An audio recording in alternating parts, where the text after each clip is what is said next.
Toggle back and forth between this over here and the graph over on the right side. We are doing 1/6 homework set, mostly together, probably all together, but we'll see. Here are the problems. 54, 4, 6, 8. Do you guys have these all written down? 12, 14, 18, 22, 24. Okay, here we go. So let's talk through number 4. You non-trig goers. You non-trig goers. The first thing we're graphing is secant. Okay, I'm gonna go up here and let's graph what secant looks like. Do you people who were trig goers last year, do you guys remember how to graph secant? Yes. Secant is the opposite of which one? Cosine. Okay, cosine starts up at the top and it goes down and comes back up and it does like this stuff, right? Okay, so here's what he looks like. Now, secant are these little guys. Boop, boop, boop, boop. Okay, and what he's going to have is he's going to have vertical asymptotes that live here, like at this middle place where he dips down his high and low. He's going to intersect and have vertical asymptotes there. So is he going to be continuous throughout? No. No, because he's going to have those vertical asymptotes. We got to figure out where those asymptotes are at. All right. His first full cycle, I'm going to do right here. This is where his first cycle starts, and this is where his first cycle ends. Got it? Yep. How far does it take till we get to the end of his first full cycle? 2 pi. 2 pi. 2 pi is one full cycle. Okay, then this is at pi. Where is this guy located? Pi over 2. Pi over 2 and 3 pi over 2. 3 pi over 2. Okay? Make the graph of it. No. Pi over 2 and 3 pi over 2 is where he's going to poop out, right? So it says here, find the discontinuities, if any. So where is he going to poop out at? Pi over 2. He poops out at pi over 2, and every, how far after that? Plus or minus, is it Plus How 1. far is between pi over 2 and 3 pi over 2? 3? Pi, yeah? So every plus and minus pi, and we say pi k after that, okay? So every interval of pi after or before pi over 2 is where he's going to have discontinuities. All right, so I'm going to say discontinuous on right here, okay? Every, where k stands for a number, okay? So k is a number, so like every interval above pi, after pi over 2, or before pi over 2. That's where he is discontinuous. Does that make sense? For number 4? All right, let's move on to number 6. Number 6, I'm going to graph over here. I'm going to do my handy dandy 1 over 1 plus sine squared. Let's see if I can figure this out. What is that? Desmos. Desmos. He's a wonderful tool. Let's see if I can figure out how to do this. 1 divided by, yeah, there we go. 1 plus, where's my plus sign? Plus sine. I gotta get my functions. Sine. And I'm gonna go, where's my x? X. And I'm gonna go like this. Sine squared. Yeah, but I've got to put my square right here. Right there. Wow, look at him. He's got some waves. Okay? All right. Let's see what he's doing. What's he doing? You're just going forever. He's just going on and on and on. And does he have any problems? No. I think he's continuous. All over the place. So continuous on all reals. There he is. Continuous on all reals. He doesn't have any problems. Oh, I could have figured that out. We could have figured that out, folks. If he was not going to be continuous, it would be if this guy became -1 somehow, right? Because 1 plus -1 would end up being 0 on the bottom, and that can't happen. But can you have a square of something ever be -1? No. So he's going to be a continuous on all rails. That was kind of silly. We could have done that. Yeah. Okay. This one's, I think, going to be probably the same way. We're never going to end up with a negative underneath of our square root, but I think he will maybe start from 1 and go, like, this is what a square root looks like. So maybe we'll have to talk about what happens there. Let's graph him and see what he looks like and see if we can connect any dots here. So I'm going to shut him off. Did you know you could do that? Yeah. Hey, look at that.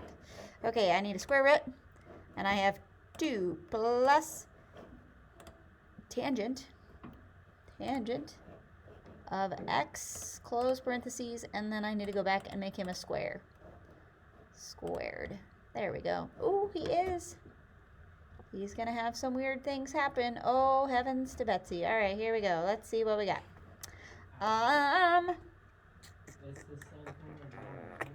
It's the same what? Except it's all. He's going to have vertical asymptotes. Yeah. And keep in mind these units down below here are in radians, okay? So this little dip-de-doo below here is at pi. You see that? Okay. The vertical asymptote, which is like over here somewhere, where's he going to be at? I think that's probably at like, Over 2? Is it? I'm going to guess that it's pi over 2. Pi over 2 is at 1.57. So does that seem like right? 1.57? Yeah? Pi over 2, what's this one going to be? I think that's going to be 3 pi over 2. 3 pi over 2. So he's going to be the same as what secant was. He's going to have vertical asymptotes in the same spot as secant did. Hey, look at that. 2 plus pi k. Yep, so he's discontinuous on pi over 2, which is this first line right here. Whoop. And then every interval of pi after that. Let me shift over. Plus or minus any intervals of pi k after that. K is a number. So this would be like plus or minus 1 pi, plus or minus 2 pi, plus or minus 3 pi, plus or minus 4 pi. That's what the k stands for. Okay? What do you mean by pi divided by Pi over 2 is a radian version of where this mark is at right here. 2? The in between. That in between. That's where his vertical asymptote is. Okay? And you guys will get better at that when we go to trig stuff. Okay? Pi over 2 is that line right there. Pi is like this little middle place right here. So this is pi over 2, this is pi, this is 3 pi over 2, this is 2 pi. All of those places. Okay? All right, that was 8. 12 next. Let's see what we've got. Find the limits as it goes to infinity. Should we graph it? Sure, let's do it. Sine of a big old thing. Sine of pi x divided by Is that number 10 that we 2 just did? minus 3x No, 8. Wait, I thought we were doing over parenthesis. There we go. Woo! 2, 4, 6, 8. Ooh, heavens, look what he does. I'm zooming really, really far out. Okay, what are we looking at? The limit as he goes where? Yes, positive infinity. As he goes forever to the Right. right. So as he's going forever to the right, what is happening to him? -2. It looks like It's like going Oh. there's -1. He's going up and up and up and up. So what's he going to? Yeah. He was at -1. Are we getting closer to anything? No, it's Yeah. not.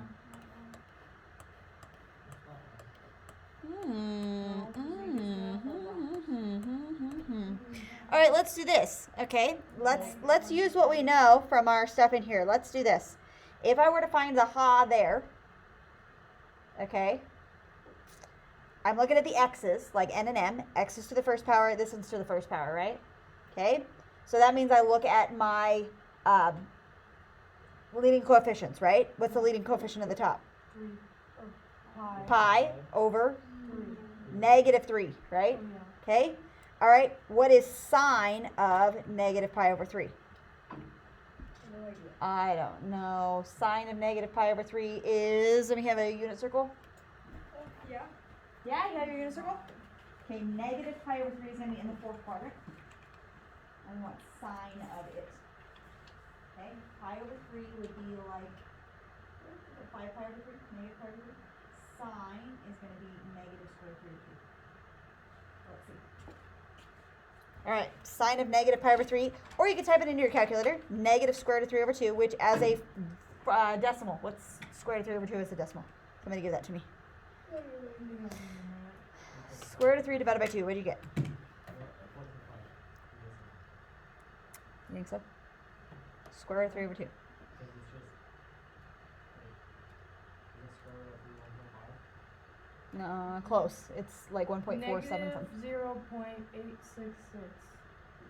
Okay. That's close. Does this guy look like he is approaching negative 0.866? Yes. Yeah. I believe that. So then that's right. So, negative square root of 3 over 2. Or negative 0.866. That's what he's approaching. Hey, look at that. All right. Uh-huh. That's what he looks like. Okay. All right. 14. Yep.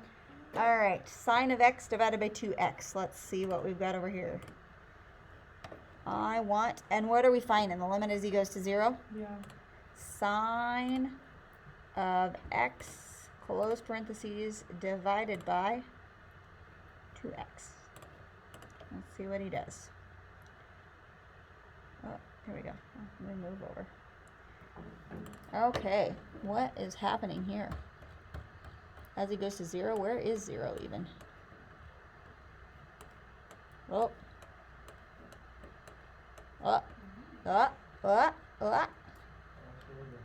What's happening?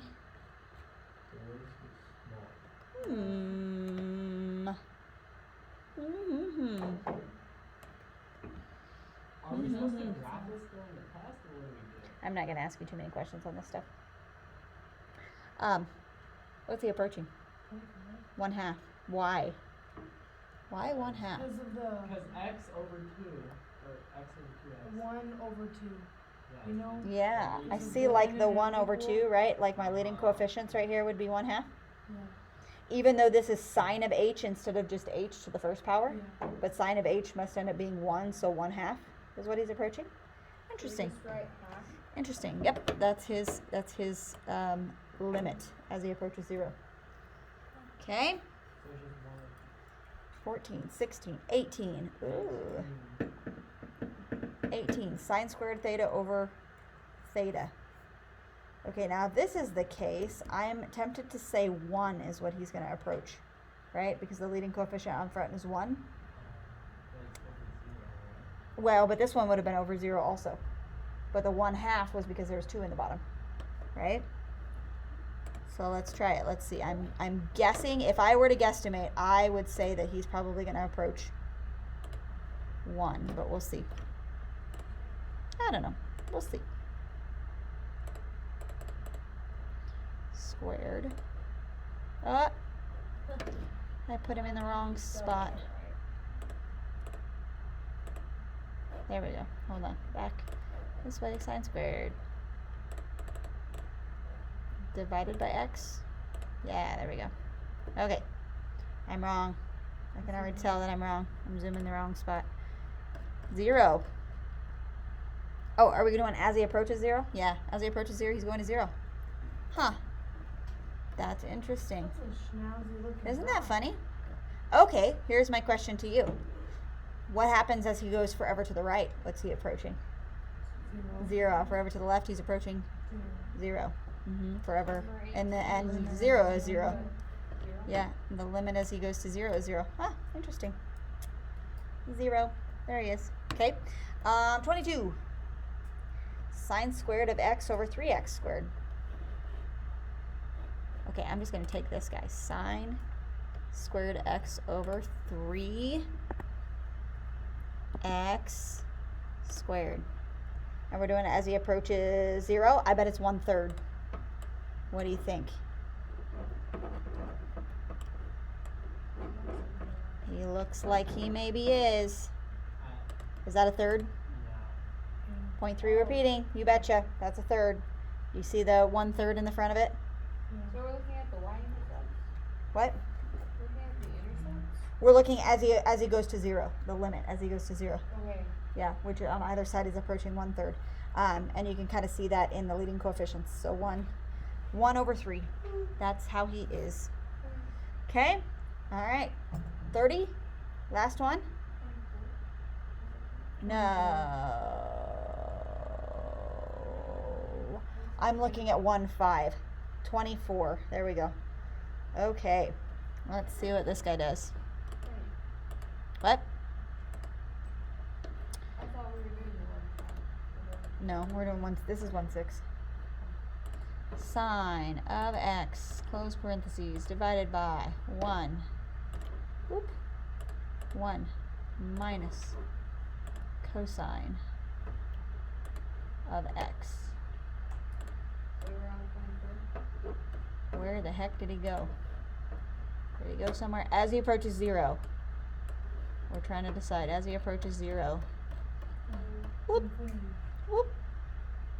Well, 0 from the left is negative infinity. 0 from the right is positive infinity. 0 in general is does not exist because he has a vertical asymptote. So D&E for 24. Yep. Very nice. Super fancy. you want these? Look at that. Yep, I'll take them. So it was 2, 4, 10, 12, 14, 18, D&E. 22, 24. Yep. Look at that. How fancy.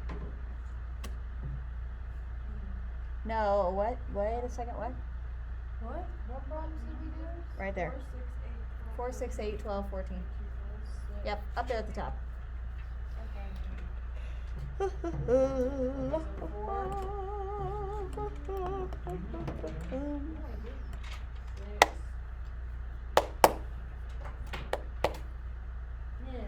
All right. The problems we did, Here, you need your paper did you write down the problems we did? No, I didn't.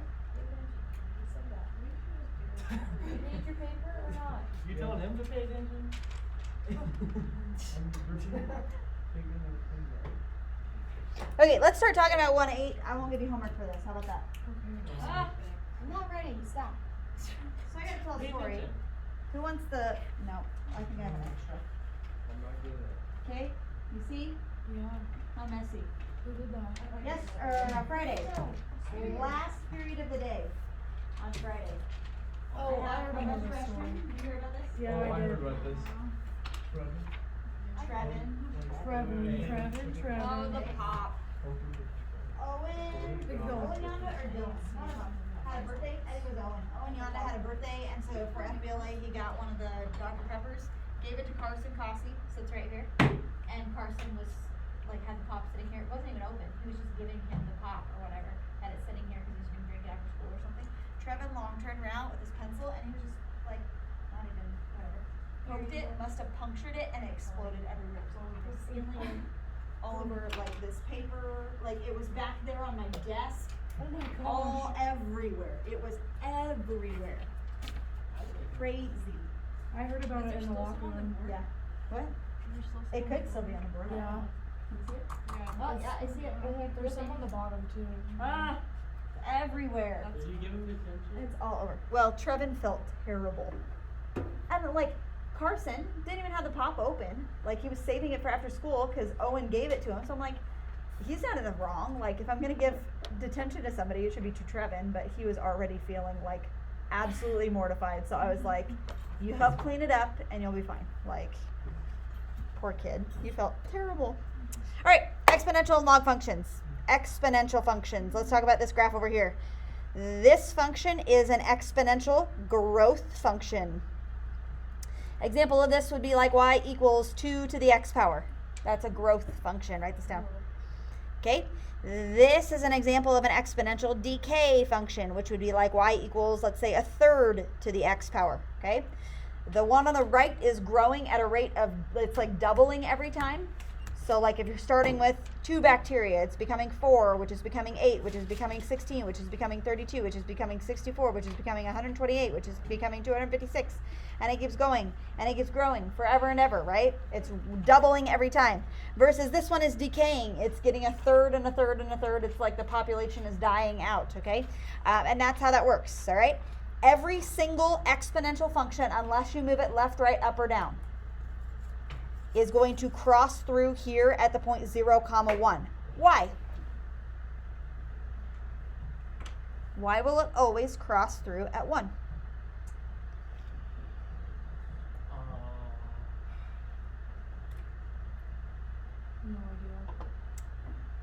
How's coming? Well, like look at this function right here. And look at this function right here. So, is this continuous? I mean, but it doesn't have to cross through 0, 1 to be continuous. Why does it always touch there at 0, 1?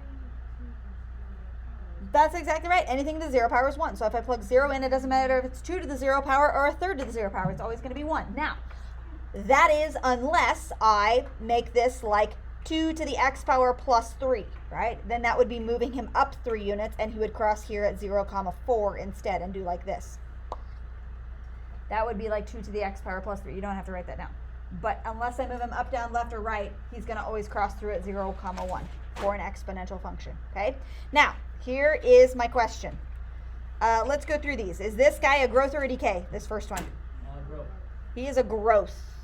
He is growing. What about this guy? Decay. He's a decay function. This guy is a growth function again. What's the rule? How do you know if it's growing or decaying? Less than 1. If it's a number less than 1. A fraction, you're kind of right, but 3 over 2 is a fraction, and 3 over 2 is going to grow. Does that make sense? So, number less than 1, number greater than 1. Okay, now here's the deal. What happens if I do this? Y equals 2 times 1/4 to the x power. Is that growing or decaying? Decaying. Because the only number that is to the x power is the 1/4, and that's what you look at. The 2, this is your principal. Even if you multiply, that's still only be 2 over 8. That's still Right. less than 1. Well, yeah. So your principal is the starting number. So basically, this value is going to be at 2 rather than at 1, right? Okay, so that's your principal. So then it's the number that you're taking to the value of x or to the power of x. That's what designates whether it's a growth or decay. So this is a decay. 1/4, then it would be growth. Yep, if it was 1/4 and then 2 to the x power, this would be a growth function instead of a decay function. Okay? This is growth. I know, me too. Okay? So that's what you want to pay attention to. All right, here we go. The larger the base. Underline this. The larger the base, the more rapidly the function increases. It's like a slope.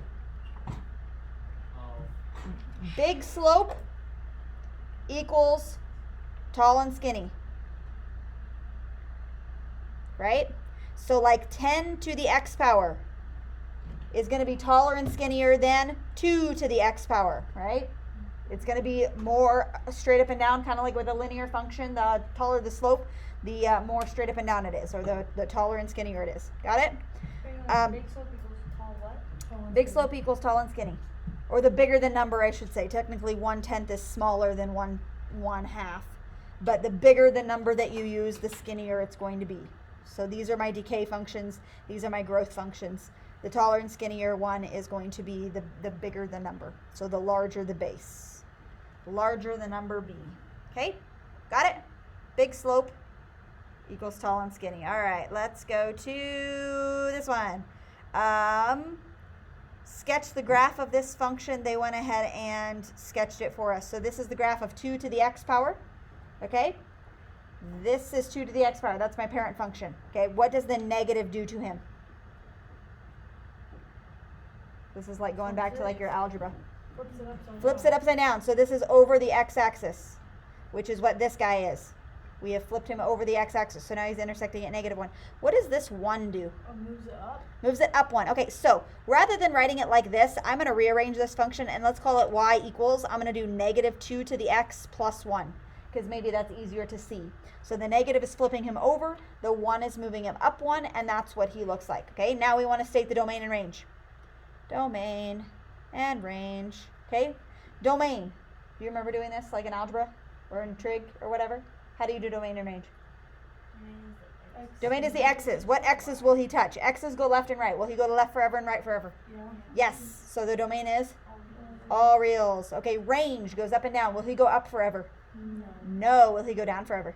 Yes. Yes. So the y's have to be Less than 1. less than 1. Is it equal to 1? Is it going to touch 1? No, because that's a horizontal asymptote. Okay. We forgot to say that up here for all of your exponential functions, he will have a vertical asymptote, or excuse me, a horizontal asymptote beginning at 0 until I move him up, down, left, or right. So the fact that I moved this one up 1 moves his horizontal asymptote from 0 up to 1.